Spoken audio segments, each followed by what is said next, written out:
先日のピッチングの動画でですね、実はアプローチのお話を結構したんですけど、ごっそり残念ながらカットされてまして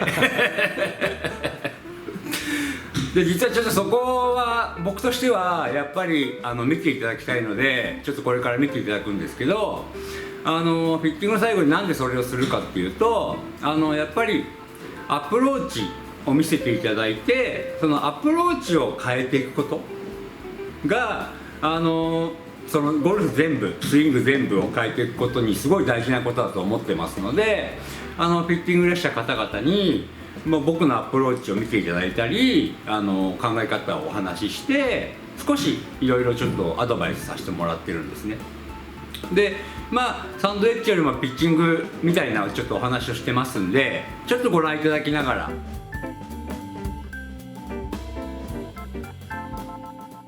最後に実は、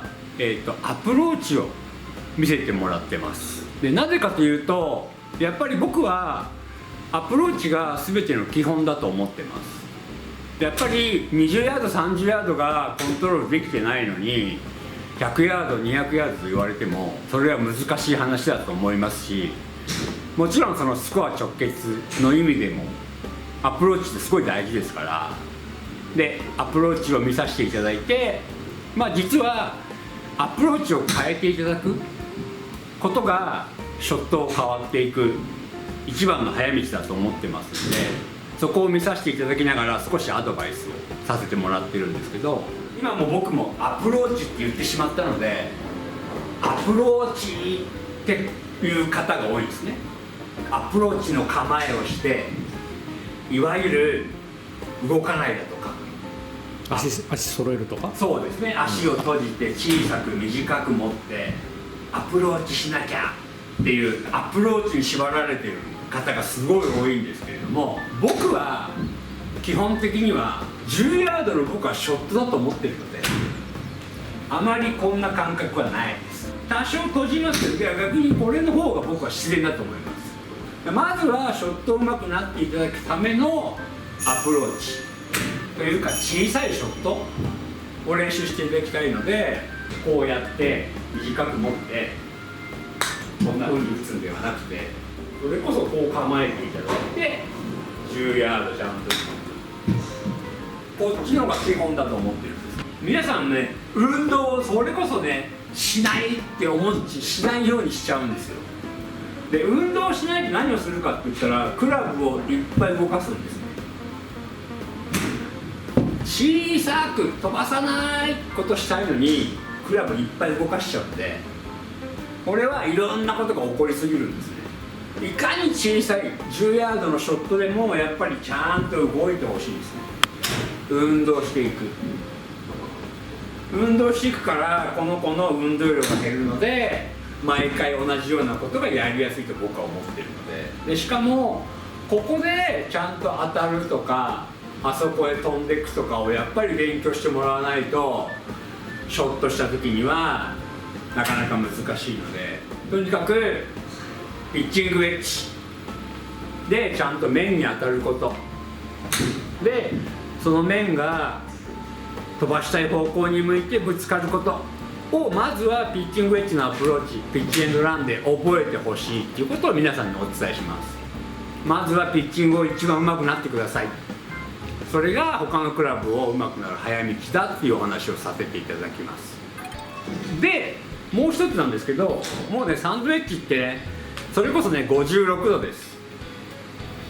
でサンドウェッジってやっぱりバンカー用ですよね。まず皆さんが思い浮かぶバンカー用。バンカーって何するかって言ったら、ダフって球打たないですよね。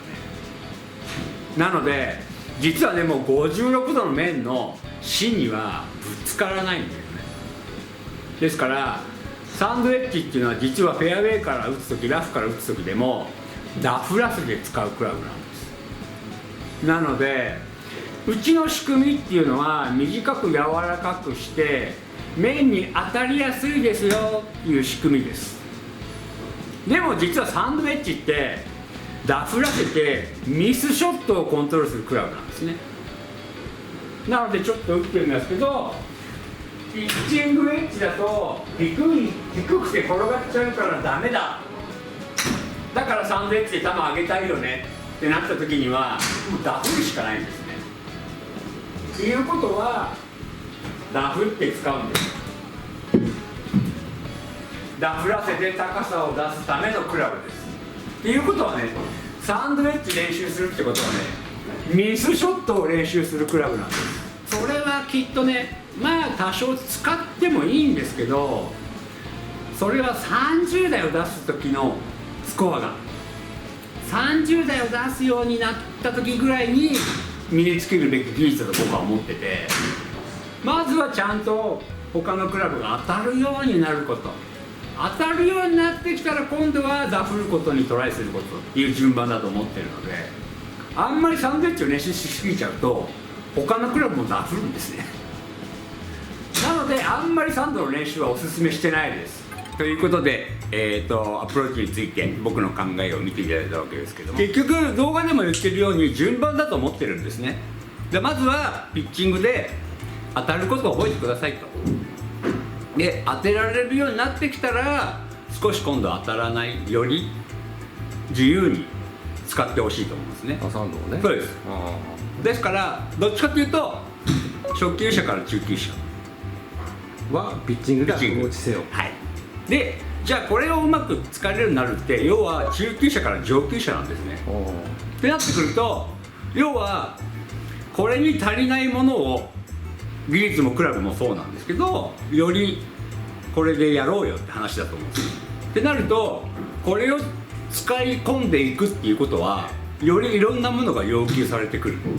と思うんです。で僕は最近のウェッジに思うことは最近のウェッジってこの辺が重いんですよ。トゥー側が。そうです。塔の先を重くしてるウェッジがすごい。トゥーの上側ってこと。そうですね。でなんでっていうとまあ結局はで切り返してからこう開いて使いやすいよねっていうウェッジがすごい多いんですね。これ上がりやすいってこともあるわけ。結局球が上がりやすくて、まあ、スピンが増えるみたいな設計だと思うんですけど、もちろんその好き嫌い好みがあると思うんですけど、僕とか、まあ、実は室谷とかもそういうウェッジは好きじゃなくて、クラブでやることとプレイヤーの技術でやることって違うと思うんですね。やろうとしたことがやりたいものがいいクラブだと僕は思ってますし、余計なことするなよ、それはクラブの仕事じゃないよって僕は思ってるんですね。この僕の削りからこだわったウェッジって実はヒール側が重いです。でハイネックです。っていうことはね、サンドってダフって使うんですよって言ったように実はダフらせやすい、地面を叩きやすいんですね。自分で勝手に開いていって勝手にこう球を上げてくれるではなくて、自分でコントロールしやすいように実はバランスをオーソドックスに作ってるんですね。トータルバランスがいいと言ったらいいですかね。はい、どっかが突出したり、まあ、へこんだりしてないので操作しやすい、すっきりしてる、バランスがいいっていう感覚でちょっともう作ったので、そういうオーソドックスなサンドイッチが最近ないっていう。そうですね。どうしてもこうスピンが量増える合戦、球が上がる合戦みたいなことをしちゃってるので、ちょっと課題にやりすぎてるんじゃないかな、ですからどうしても市販モデルはそうなってますけど、じゃあプロがその同じものを使ってるかって言ったら、プロはもうやっぱり自分の使いやすいものを一個一個もうほんと削りからこだわって、例えば松山君モデルとか誰々モデルになってますから、多分市販とは全く違うんですね。なのでうちはそういうラインにはいかずに、流行に乗らずにオーソドックスに使いやすいものを、まあ、一から削りでやったっていうのは実はこのサンドイッチです。なのでレベルが上がれば上がるほど、技術が上手くなればなるほど要は言うこと聞いてくれるんじゃないかな、余分な動きをしにくいのでって思ってます、ということでアプローチのことについて、お話ししましたけども、まずはピッチングでピッチエンドランで、それこそチップイン狙っていただきたいと思います。転がるからね。そうですね。で転がっていくとやっぱりその次のパターのラインのイメージが出やすいですから、それこそもう手前じゃなくて逆に言うと奥行った方がリアルにラインを見れるわけですから、まあ、返しのパットもしやすいと思いますし、まずはその言ったようにボギーオンで2パットで上がっていくっていうゴルフ、そのためにもピッチングでアプローチしていただいて、ラインを見たそのイメージのもとに2パットで